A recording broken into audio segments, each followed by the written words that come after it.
Okay, so we're going to be launching in 3, 2, 1 now.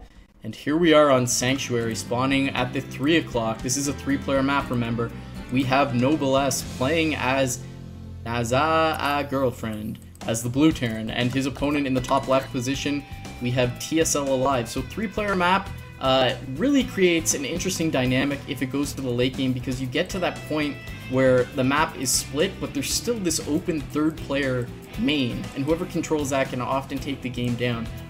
Haven't seen it too much on maps as of late, but it's an interesting dynamic that actually happened quite a bit in Brood War, so I'd be interested to see if this goes all the way to the late game. Yeah, 3-player maps, man, were some of my favorites in Brood War. Medusa, that map was sick. Rush Hour 3? Hell yeah, man, although Terran, I don't know, sad face for Terran. But Tau Cross too, man, that was a classic. I remember raging on that map when I got my little one choke point. Orb, never. Yeah, I know. We got that choke point blocked off by a pylon, and then like. Oh yeah, and then cannon. Yeah. Oh my gosh. Good old so frustrating. But 3-player maps are awesome, man. I'm glad to see them, making a bit of an emergence into StarCraft 2. Yep. And this map, as opposed to the last one, I don't know about you, I would feel a little bit uncomfortable if I was going to do a gasless expansion here. 3-player map, so you can be scouted quickly. The scouting distance doesn't look all that big, and I don't know, you do have this choke point, which you could defend from your high ground with siege tanks, but it's not giving me the warm, comfortable blanket feeling that the last map did. Well, it looks like both these players agree with you as we see gas going down for both of them. Just a slight earlier timing there for Noblesse. Not a big deal. Looks like actually his SCV a little bit quicker as well. So I don't know, maybe his mineral stacking has just been slightly more on top of his game than Live was. Some ever so slight difference in his build. Actually, looking at the minerals now that I'm thinking about this, something they might need to change. The top base seems like it only has like 1 or 3 if you count the corner minerals close spots, and the 3 o'clock actually looks like it has more like 3 or 4 or maybe even 5. So maybe that's why Noblesse has a slight advantage in his timing. Yeah, and actually open up the income tab and just keep an eye on it. It seems like Noblesse is consistently being 20 to 40 minerals per minute ahead of Alive, despite having similar harvesters. Yeah, something, of course, map makers probably going to want to just look at, make absolutely certain that is, really, really even. But it looks like Noblesse actually not mining gas after he got up to 88, a very strange number to get to. Now, we have seen players go for something like Reactor Barracks just expand, where they just get 50 gas, make a whole lot of Marines, and take their expansion. I don't know, maybe that was just a slight mistake to mine the extra 38 minerals there. But wow, a quick second gas going from Alive. Are we going to see Cloak Banshees a 3rd game in a row here?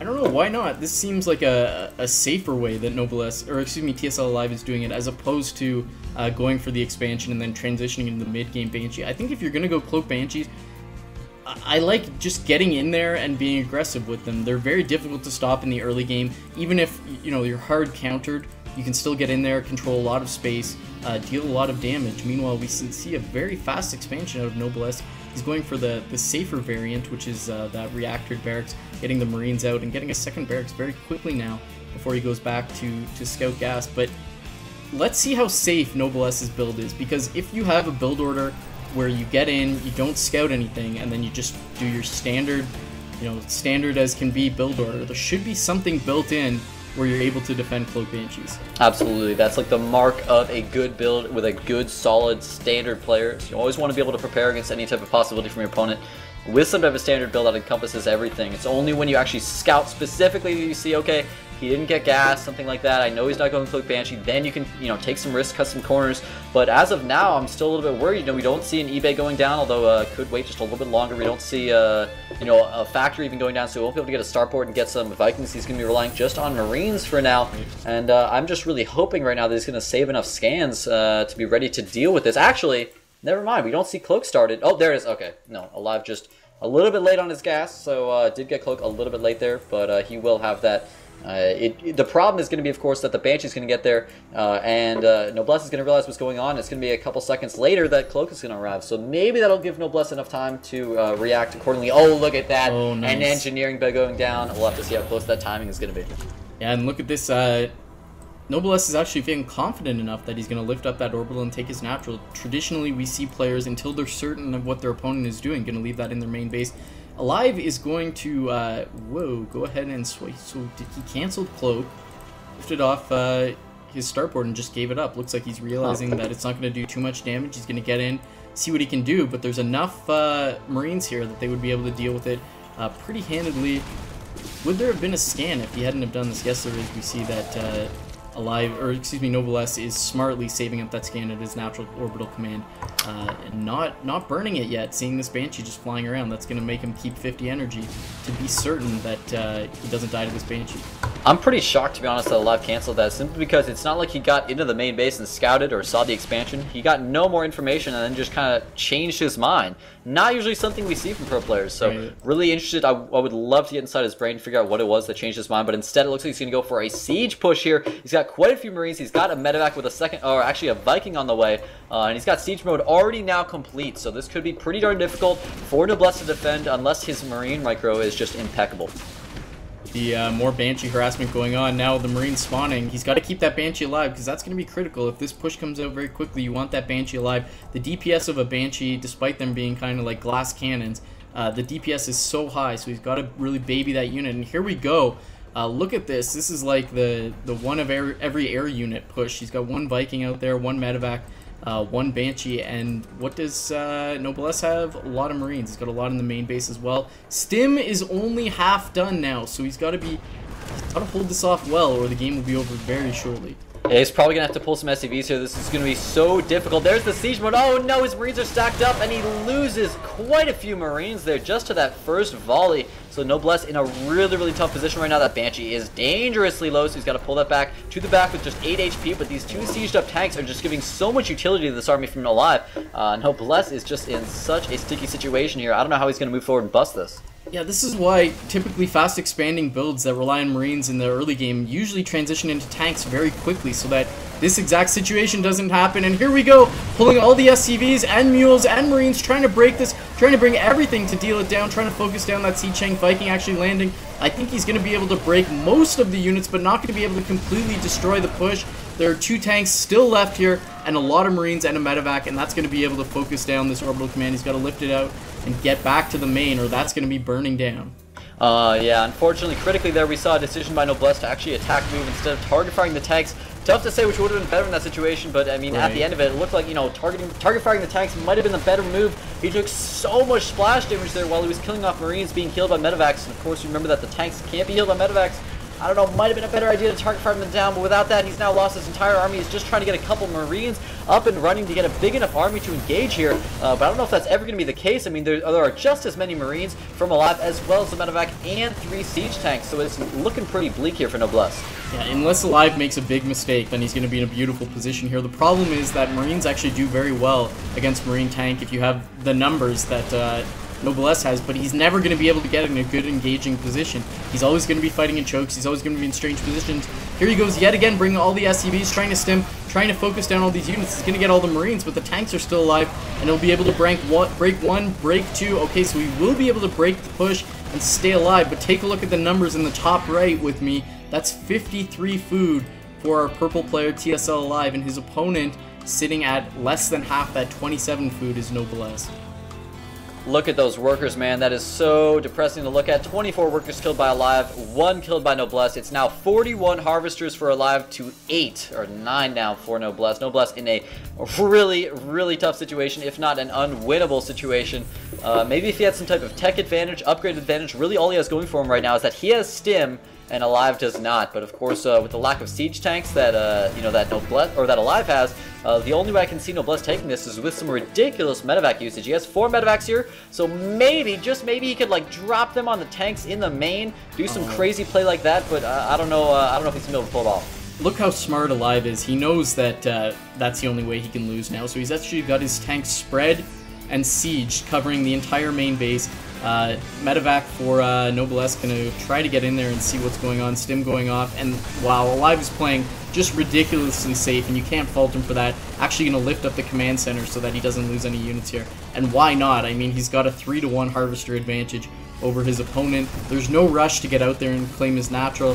Stim going off yet again as Noblesse is gonna try to fight this, but no, he's got to lift up and get out of there and get on home. And I mean, how do you win this orb? Like, it seems like there's no right answer. Get in there and, you know, pull all your SCVs and attack, or try to wait for your opponent to make a mistake. But the problem is, players at this level don't often just make mistakes for you. Yeah, you really have to force the mistakes. You have to use some drop play. I mean, I feel like the fact that he has these medevacs, but he hasn't been really utilizing them as much as he could. He's just kind of using them to heal. He hasn't once tried to drop like in the main. Yeah, there are tanks spread out, but there are some places he could be aggressive, like in the back of the mineral line. There's not a tank in range right there. You got to do something like that, or you know, some type of Cloak Banshee transition. I know it's like silly, we've seen so many Cloak Banshees, but I mean, actually looking at Alive space, it's not like he has much detection setup. He doesn't have turrets. He would just be relying on scans and Marines and that one Viking. So I don't know, that could have been something possible. Right now we're going to see an 8 Marine drop from Alive in the main base of Noblesse, and this is exactly what Noblesse doesn't need. This is what he wanted to be doing to his opponent, and to have it happen to him when he's already down on SCVs, this is going to put him even further behind. Yeah, we can see it's doing a lot of damage here, killing a lot of SCVs, and you know, these are throwaway units for TSL.Alive. He doesn't really care what happens to them. Any trade for him at this point is a good trade. When you're significantly more ahead than your opponent, then trading puts you even farther ahead, even though it doesn't really make sense. It just works out that way. You have far more options than your opponent, and by trading units, he's taking away options from Noblesse. Noblesse is just marauding through the middle of the map, trying to clean up anything, but there's really nothing to be cleaned up. Maybe he's looking for a point to drop, but TSL.Alive has his Marines spread in his main base. He's still got those 2 siege tanks. He's moved them closer to his natural, but they're still defending the main base, and I'm sure he'll be unsieging them and bringing them to attack, but while they're in a defensive pose, why not spread out and make sure he doesn't take any damage from drops? Yeah, it's great to see him always taking into account those little details. You don't want to just, you know, be like, well, I've got this game won. I'm just going to put all my tanks, you know, in one control group and attack move across the map. That's how you lose. That's why we don't see awesome Korean players like Alive doing that. And with this really safe play of his, it's going to be just so difficult for Noblesse to bust in here. Look at that. Moves a couple Marines forward. Instantly loses about 5 of them. And every single unit counts for him right now. Literally every single unit. He's got that 1-0. So that's working for him. He's got 1-1 close to being complete. So really, that's the only advantage he's got. He's going to try to use these upgrades. The fact that he's going to have 1-1 and Alive is only going to be at 1-0 himself. But just a 1 upgrade advantage with such a small Marine count. No siege tanks in there. No other type of, you know, like tech units like some Hellions, anything like that. It's just not going to be enough. And look how many Marines he's forced to leave at home to defend against the possibility of drops. He's got 10 Marines there in the mineral line. And when his main army only has like 24 itself, that's a pretty big blow to take. And Alive's been very active with these drops, actually, and very safe with them. He's been dropping, taking out depots where he can, and then loading up and getting out of there, and we can see he's doing it yet again, just annoying Noblesse to no end, forcing him to keep those units at home. Now he can... Oh my god. Alive. Captain Safety actually getting a sensor tower in his main base to completely shut down any possibility of drops. You can see the food differential is as large as ever. We've got 152 supply for TSL.Alive. His opponent, Noblesse, had 91 food, just not a good scene. You can see Noblesse has no idea what to do. He's continually loading his medevacs with Marines, wanting to drop, but there's just no real answer for where should he go, and it looks like TSL.Alive has had enough fun playing with this food, pushing forward for the death blow. Oh, this is going to be brutal. The only chance Noblesse has right now is this counterattack. He's going to go for the base trade style right now. He's absolutely going to lose everything in the main. Can he take out these tanks, of course, from Alive and actually be able to go into a base trade, or will they still be alive? Oh, they are being repaired, but not quite enough. 1 tank left, and oh, this ramp is going to be an awful position here for Noblesse. He needs to lift up into the tanks and use that to his advantage, or excuse me, lift up in the medevacs, but he doesn't do that. Loses all the Marines, and this could just be GG. Well, he got a base trade of sorts, but it was the tortoise versus the hare and not the fable, just a real tortoise versus the hare, as TSL.Alive is going to take that game down crushingly and take the semifinals 2-1. So big congratulations to TSL.Alive, and of course a big hand to Noblesse. He was a fierce competitor, but just didn't have what it took in game number 3, and that means our final is setting up very nicely. I think this is the final that we would have anticipated, which is going to be Alive taking on Guinea Pig. Yeah, I can't wait to watch this final, man. These are definitely the players I would have expected to move on. So that's really exciting to see. I don't know, maybe Alive, you know, you're calling him Captain Safety there. I like that nickname. I don't know, maybe he was just playing a little bit safer because he wanted to stay alive. I don't know, man. I don't know why that took me by surprise so bad. I don't know, man. But I'm looking forward to see if he can accomplish the same feat against Guinea Pig. So we've gotten the email with all the replays. Just going to go ahead and download all those so we can get Get a seamless broadcast once we jump into it. Don't want to be stopping the action to be going back and forth.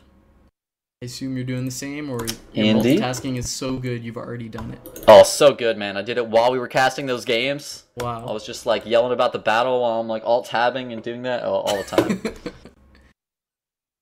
Don't even have dual screens on the setup. I'm on like a 3-inch laptop screen. It's like actually a Game Boy that I'm playing on. And it's the original one too. It's not a color Game Boy. It's like that really like fat, like 3-inch thick, non-color Game Boy with like 32 pixels total.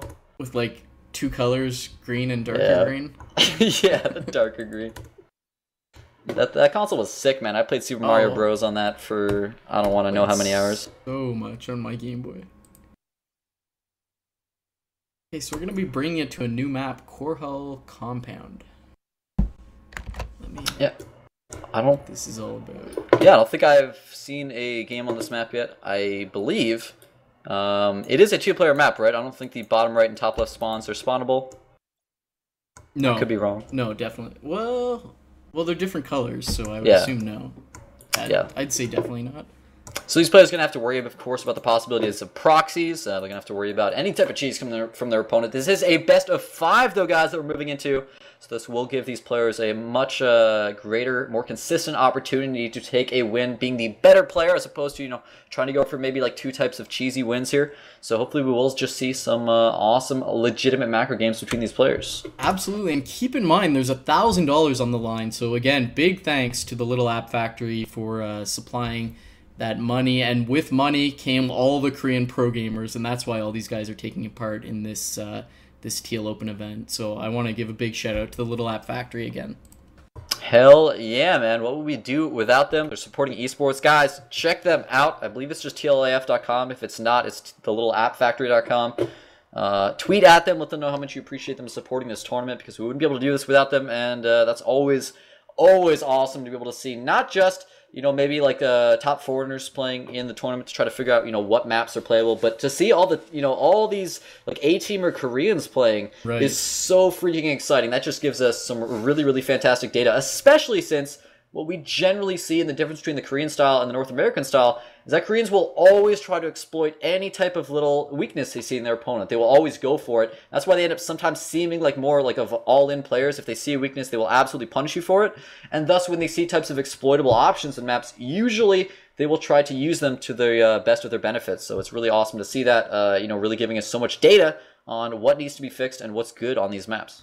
Yeah, that's actually a huge point, and I think the map makers are not only going to be appreciative that they're going to get top level Korean A-teamers showing them what's easily exploitable in this map, but they're going to get a replay pack of like, how big was this tournament? Like 500 players or 1,000, a lot. Okay, we'll settle on a lot, but that's a nice little data pack to get. If you were sitting there, sitting in channel map maker trying to get all those players to play and saving the replays one by one, you'd probably cry yourself to death. So big thanks to this event, and Orb, I think we're ready for the finals. Oh, I'm so excited, man. Let's get into this game and do it.